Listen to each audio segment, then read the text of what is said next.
விருதுநகர் மாவட்டம் கிருஷ்ணன் கோவிலில் கல்வி பணியில் கடந்த 34 ஆண்டுகளாக சிறப்பாக சேவையாற்றி வரும் VPMM கல்வி நிறுவனங்கள், கலை மற்றும் அறிவியல் கல்லூரி, பொறியியல் கல்லூரி, நர்சிங் கல்லூரி, கல்வியியல் கல்லூரி உள்ளிட்ட பல்வேறு கல்வி நிறுவனங்கள் ஒரே வளாகத்தில். பூபதி சார், எப்படி சார் பாக்குறீங்க நீங்க இந்த 3 பேர் பேசினது பிளஸ் விசிகாவோட நிலைப்பாடு என்ன நோக்கி நடக்குது? அனைவருக்கும் வணக்கம் சார். ஒரு தெளிவான நம்ம புரிஞ்சுக்கணும். சொல்ல விசிகா தாவேகா ஏன் கூட்டணி, அது இனி வரக்கூடிய காலங்களில் சேர்ந்து பயணிக்கும் அப்படின்னு ஒரு முடிவு எடுத்திருக்கிறார்.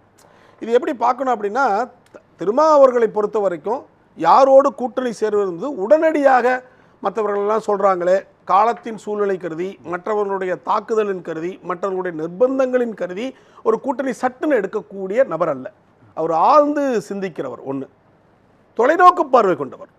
2, இருக்கக்கூடிய விஷயங்களை அருமையாக உணர்ந்து கொண்டு விஷயத்தை முடிவெடுப்போம். இந்த 3 இதுலேயும் கட்டத்தில் இருக்குது. அதனால் பார்த்தீங்கன்னா தாவேகா விசிகாவுடைய கூட்டணி அது அந்த கட்டத்தில் வந்து பார்த்தீங்கன்னா எலெக்ஷன் சீட்டில் ரொம்ப கம்மியான 108 தொகுதி தான் வந்திருக்கு. அது ஆட்சி அமைக்க முடியவில்லை, ரைட்டு. ஆனால் நெருங்கி விட்டது, இறுதிக்கோட்டை நெருங்கி விட்டது, கிட்ட தான் போய் நின்றுச்சு.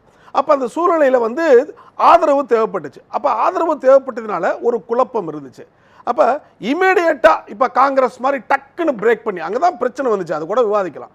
டக்குன்னு டிஎம்கேவோட சட்டுன்னு ஆல் ஆஃப் சடன் பிரேக் பண்ணி அதுக்கு முன்பு இருந்த கசப்புகள், முன்பு இருந்த வருத்தங்கள் பிரிஞ்சு ஓடி டக்குன்னு ஒரு காந்த மாதிரி ஒட்டுச்சு. ஆனால் விசிகா அப்படி ஒட்டலை. அது ஒரு டிப்ளமேட்டிக் இது கொண்டு போச்சு. அப்புறம் இன்னொன்று பார்க்கணும் சார், ஒவ்வொரு தலைவர்களுடைய குணங்களை பொறுத்து அவர்களுடைய நடவடிக்கைகள் இருக்கும். பொதுவாக இப்போ மூப்பனாரனுடைய குணங்களை பொறுத்து நடவடிக்கைகள். சில பேர் அமைதியாக டீல் பண்ணுவாங்க, கோபத்தோடு டீல் பண்ணுவாங்க, வார்த்தைகளை வெளிவிட்டு டீல் பண்ணுவாங்க. ஆனால் திருமாவர்களை பொறுத்த வரைக்கும் யாரையும் மனம் புண்படுத்தக்கூடாது என்கிற ஒரு கேரக்டர் இருக்கு. அவருக்கு கொள்கையினுடைய பிடிப்பு இருக்கு. மதவாத சாதியவாத கட்சிகளோடு என்றுமே கூட்டணி சேர மாட்டோம், கொள்கை பிடிப்பு இருக்கு. ஸோ கொள்கை பிடிப்பு ஒரு புறம், மற்றவர்களை மனம் கோணக்கூடாது என்கிற ஒரு எண்ண உணர்வு ஒரு பிரிப்பிடும், அப்புறம் ஒரு சமூக உறவும் கூட அவர்கிட்ட இருக்குது. இந்த மாதிரி ஒரு டிக்னிஃபைடு ஒரு கேரக்டர் இருக்கிறதுனால தான் பார்த்தீங்கன்னா அவருடைய அப்ரோச்லையும் அப்படி தான் இருக்கும். ஸ்டக்குன்னு எடுக்கல. அன்றைக்கு கூட பாருங்க, தேர்தல் எலெக்ஷன்லாம் வரும்போது ஒரு நாள் 24 மணி நேரம் தான் டிலே ஆச்சு. இந்த 24 மணி நேரம் ஏன் டிலே ஆச்சு, ஏன் எடுக்கிறான்னு சொல்லிட்டு பொதுவான ஊடகங்கள் விமர்சகர்கள்லாம் சத்தம் போட்டாங்க. ஆனால் அவர் வந்து பொறுமையாக தான் எடுத்தார். இல்லை சார், எனக்கு இருங்க சொல்லி வந்துட்டேன், கிட்ட அடுத்த கேள்விக்கு வந்துட்டப்போ இப்போ இந்த சூழ்நிலையில் இப்போ விசிகாவுடைய ஸ்டாண்ட் என்ன? பயணங்கள் கடந்து வந்தாச்சு, ஏதாவது ஒரு ஸ்டாண்ட் எடுத்தான் ஆகணும். ஏன்னா இதுல ஒன்று இருக்குது. இந்த இடத்துல ஸ்டாண்ட் எடுக்கணும்ன்ற நிர்பந்தம் ஏன் உருவாச்சு? நிர்பந்தம் இல்ல, இல்லைங்க, இட் இஸ் காலத்தின் கட்டாயம். இல்ல சார், இந்த இடம் இருக்கு இல்ல, இந்த சென்டர்ல ஏன் அந்த இடத்துல அவங்க நிலைப்பாடு அறிவிக்க வேண்டிய இடத்தை நோக்கி நகர்த்துறாங்க? நான் ஒன்று சொல்றேன், இது நிர்பந்தமே கிடையாதுங்க. நிர்பந்தமே ஏன் கிடையாது அப்படின்னா, யாருமே ஃபோர்ஸ் பண்ணி அவர் நிர்பந்தமே பண்ண முடியாது. எனக்குள்ள போகல, நான் கேட்கறது காங்கிரஸ் கட்சி ஒரு நிலைப்பாடு எடுத்தாங்க, தேர்தல் ரிசல்ட் முடிஞ்ச உடனே ஒரு நிலைப்பாடு எடுத்தாங்க, மதிமுக ஒரு நிலைப்பாடு எடுத்தாங்க, அவங்களுடைய சர்க்கம்ஸ்டான்ஸை பொறுத்து அவங்களுடைய சூழல் இருக்குது. இப்போ எதுவுமே பேச்சு இல்லையே. தாவேகாவினுடைய அமைச்சரவையில் விசிகா இருக்குது, பயணிச்சுக்கிட்டு இருக்கிறாங்க, நிறைய பணிகளை அமைச்சர்கள் செஞ்சிட்டு இருக்கிறாங்க. அப்படின்னும் பொழுது ஏன் இந்த இடத்தில் விசிகா தன்னுடைய அரசியல் நிலைப்பாட்டை கூட்டணி தொடர்பாக அறிவிக்க வேண்டிய அவசியம் ஏன் வந்துச்சுன்னு கேட்குறேன். என்ன தெரியுங்களா வந்துச்சுக்கான காரணம்? சிம்பிளாக சொல்கிறேங்க சார்.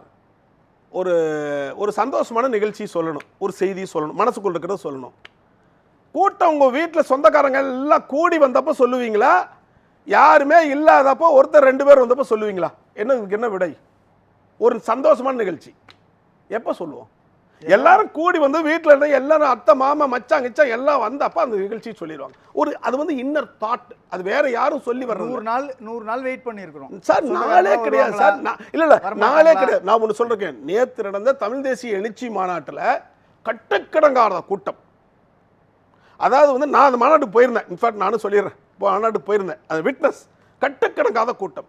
அப்போ தலைவர் அவர்களுடைய திருமாவர்களுடைய மனதிலே, எண்ணத்திலே, ஆள் மனதிலே ஒரு டிசிஷன் எடுத்துடணும் அப்படின்னு என்ன உணர்வே இருந்திருக்கலாம், நிலையோடு இருந்துட்டு இருக்கு. அது வெளியில் யாருக்கும் சொல்லலாம். அங்கதான் சொல்றாரு பாண்டியன் சார், பாமக உள்ள வரும்பொழுது அங்களுடைய அமைச்சரவையினுடைய இடம் இருக்குமா, கூட்டணி தொடர்பான நிலைப்பாடுகள் எப்படி இருப்பாங்க, பாமக தாவேகா கூட சேர்ந்துச்சுன்னா இந்த பக்கம் திமுக கூடயும் சேர முடியாது. அப்போ தங்களுடைய இருப்பை, கூட்டணி தொடர்பான நிலைப்பாட்டை தாவேகாவிட்ட பேசி ஆகணும்ன்ற கட்டாயம் இருக்குது. கிடையாது, அதை முற்றிலுமாக மறுக்கிறேன், அடிப்படையிலே மறுக்கிறேன். எப்படின்னா, நீங்க என்ன சொல்ல வர்றீங்க? நான் சொல்லல பாண்டியன் சார். சரி, பொதுவான கருத்து சொல்லுங்க. பொதுவான கருத்து, அதாவது பாமக என்கிற கட்சி தாவேகாவோட இணைந்து வரும் பட்சத்தில் இவர்களுடைய அடிப்படை கொள்கையான மதவாத சாதியவாத சக்தியில் சேரமாட்டோம் அப்படின்னு சொன்னா ஆட்டோமேட்டிக்கா என்ன பை பிரின்சிபல் வந்து விசிகா வெளியே வரணும். கரெக்டுங்களா? அங்க இருக்கவே இருக்காது.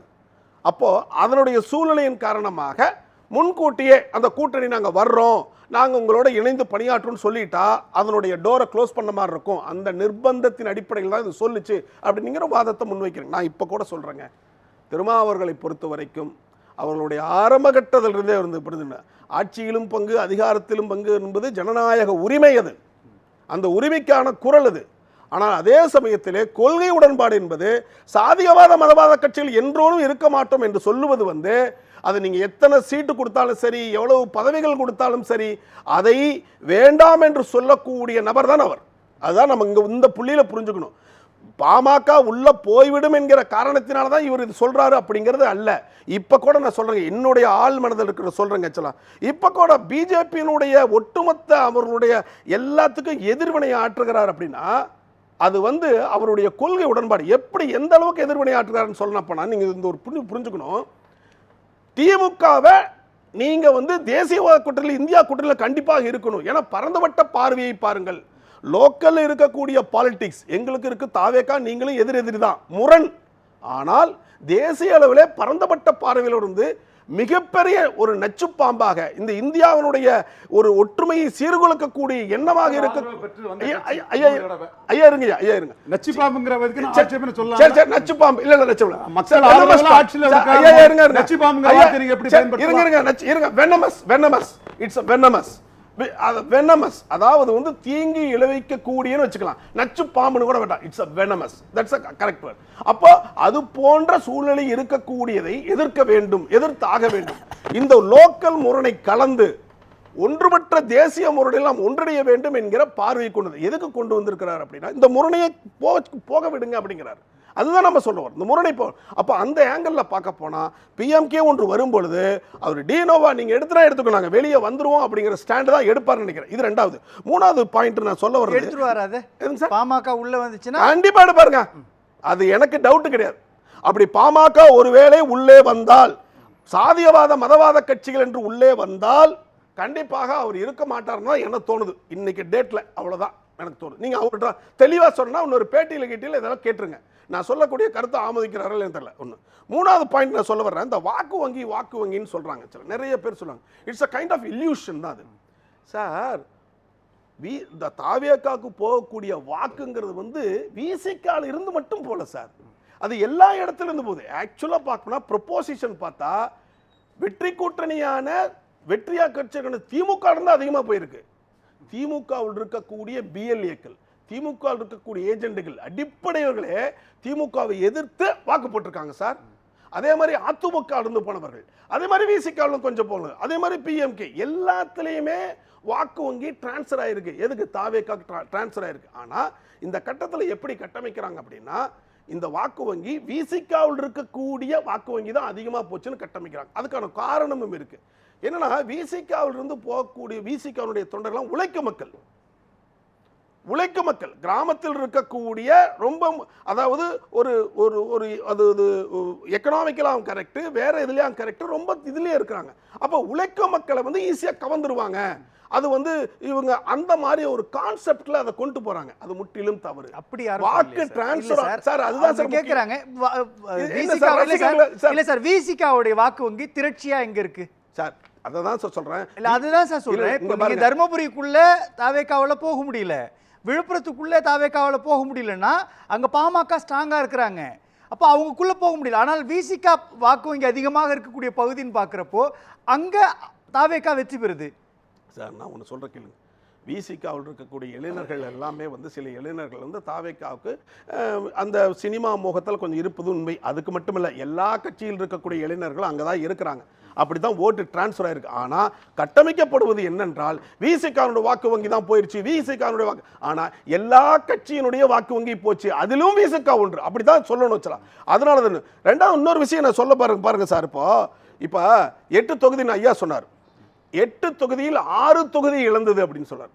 நானும் சொல்ல வரேன்னா 8 தொகுதியில் 2 தொகுதி வெற்றி அடைந்தது. ஏன்னா இந்த இருக்கக்கூடிய இந்த அலைகளில் பார்த்தீங்கன்னா பெரிய அதாவது பெரிய ஒரு மிகப்பெரிய அடியா இருந்துச்சு. யாருக்கு? திமுகவுக்கும் சரி. ஏன்னா திமுக அடுத்த கட்டத்தில் ஆட்சி அமைச்சர் ரவீந்திரன் துரைசாமி அப்படி ஒரு ஃபேக்டரி சார், ரவீந்திரன் துரைசாமி ஐயா கிட்ட 140 தொகுதி சொன்னாரு அப்படின்னா இருங்க, நீங்க குறைஞ்சது 150 எடுத்துக்கணுமே. அதானே பேரு. அதுதான் சார் நான் என்ன சொல்ல வரேன் சார், அந்த மாதிரியான ஒரு மிகப்பெரிய ஒரு எண்ணங்கள் தான் இருந்துச்சு.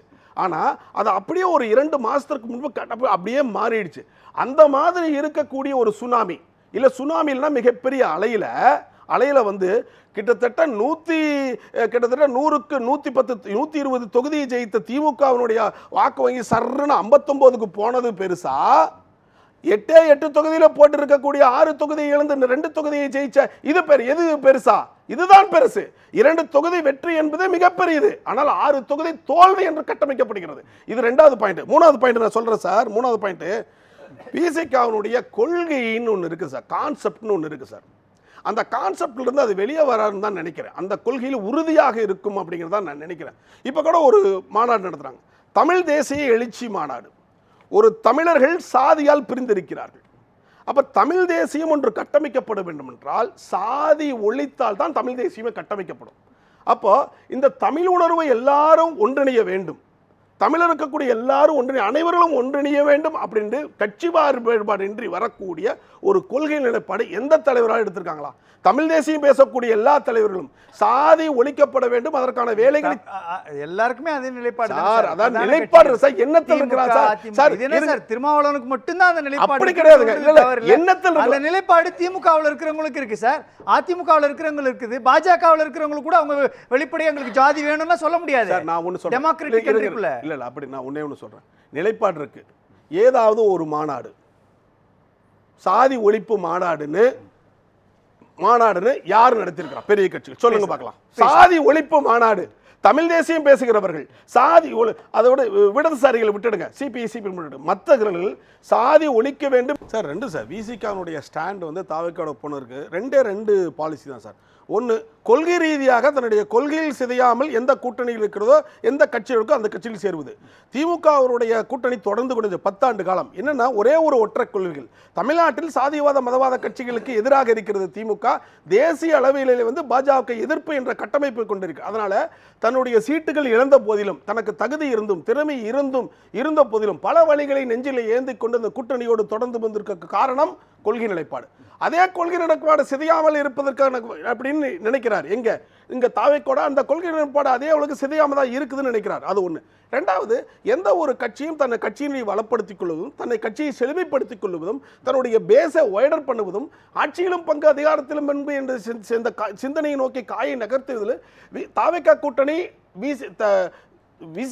டிஎம்கே கூட்டணியை விட சிறப்பாக அமைந்திருக்குது அப்படின்னு நினைக்கிறார். அப்போ இந்த கூட்டணியில் சேர்ந்து பயன்படும் பொழுது இந்த 2 கண்களும் இந்த தண்டவாளத்தினுடைய 2 பாதைகளும் சிறப்பாக செய்யும் அப்படிங்கிற எண்ணத்தில் இருக்கிறதுனால அந்த கூட்டணியில் ஜெல் ஆகலான்னு முடிவு பண்றாரு. இதான் சிம்பிள். நன்றி சார்.